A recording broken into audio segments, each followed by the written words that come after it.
Sobrang exciting ng araw na to dahil finally makakapamasyal na kami. Dahil 2 araw na kaming puro biyahe, gusto naman naming ipasyal si Franco kaya ang unang agenda namin is to go sa Sea Life Aquarium. For my outfit, my top, I got it from the Orange app, my pants is from H&M, and my jacket is from Zara. At ayan, ready na nga ang mommy, si Franco at daddy rin nakabihis na kaya lumabas na rin kami, maglalakad lang pala kami dahil isang tawid lang tong beach from our hotel.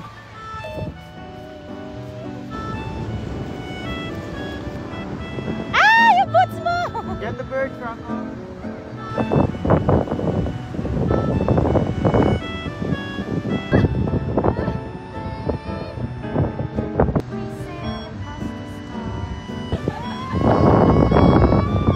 Sobrang pino ng buhangin dito, Malaboracay, pero hindi naman pwedeng maligo sa dagat kasi malakas yung alon at saka napakalamig din ng mga araw na to.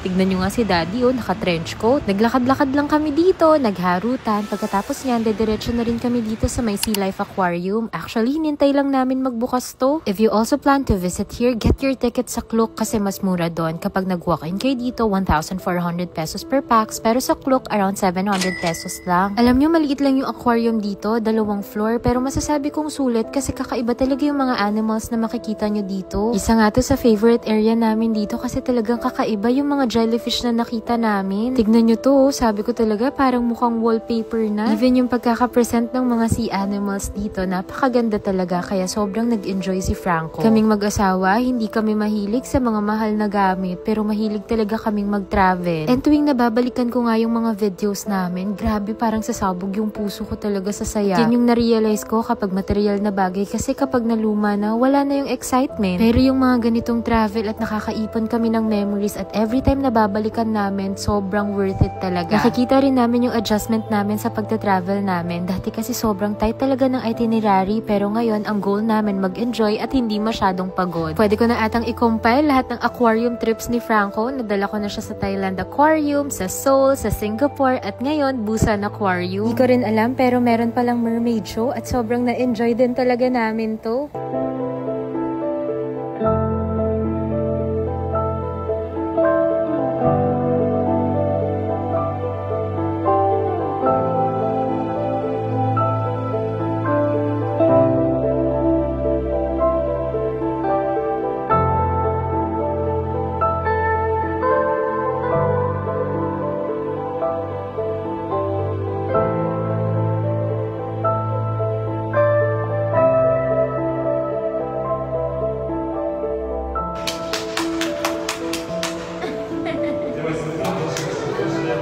Sobrang nag-enjoy talaga si Franco at naging problema nga namin yan dahil katapat lang ng hotel namin, araw-araw niyang gustong pumunta dyan sa aquarium. But anyways, after namin sa Sea Life Aquarium, dumaan kami sa McDonald's para bumili ng food ni Franco and then naghanap naman kami ng brunch place ni Daddy. Merong street dito sa Yonday na sikat dahil tabi-tabi yung mga cafes at dito nga namin naisipan i-try ni Daddy sa Praran Cafe. Alam niyo yung coffee shop na to, aesthetic pero hindi minimal. It's very homey. It feels very warm. There's clutter pero ang ganda pa rin niyang tignan. I ordered their signature toast. Brioche yan na may seasonal fruits, may cinnamon, may homemade blueberry puree, and merong maple syrup. Ang sarap ng saging na may caramelized sugar sa ibabaw. Super love the texture and yung coffee nila masarap din. After namin mag-brunch, naglakad-lakad din kami dito. Merong mga souvenir shop, mga photo studio, yung mga viral dessert place na daanan din namin pero busog pa kami ni Daddy. After dyan, bumalik na nga kami sa night market at nag-ikot-ikot lang. Tapos nagtanong nga pala ako sa mga followers ko kung saan masarap magsangyup dito. Kaya ayun yung next agenda namin at sakto naman si Franco nakatulog na. So ibig sabihin, makakakain kami ng matiwasay ni Daddy. At dito nga kami kumain sa may Gwangan Mall. Located to sa Hyundai Night Market. Alam nyo mga mare, pag natikman nyo ang sangyupsal dito sa Korea, magtataka kayo bakit wala namang marinate yung mga karne nila pero napakasarap. Ang side dishes nila dito, hindi katulad sa atin na napakarami, straight to the point lang. We definitely had a nice meal and if babalik kami dito sa Busan, siguradong babalik kami sa restaurant na to. After namin kumain, merong art box dito sa baba ng restaurant at ayan, binilhan lang namin si Franco ng toys. At maniwala kayo sa hindi, that's it for today. Ganun talaga ang itinerary kapag may kasamang bata. What?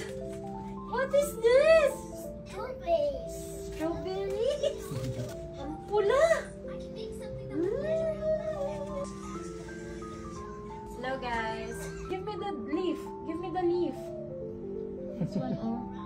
Wala na. Fish dyan, di ba? Ang lambot ng strawberry. Grabe. Ito yan, no?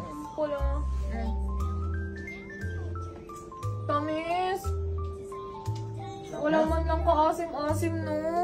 Ang sarap. Grabe naman siya. Pangalawa niya na yan. Yung strawberry na yan. Pangalawang plato ha, hindi pangalawang peraso. O siya mga mare, kita-kits sa day 3. Bye!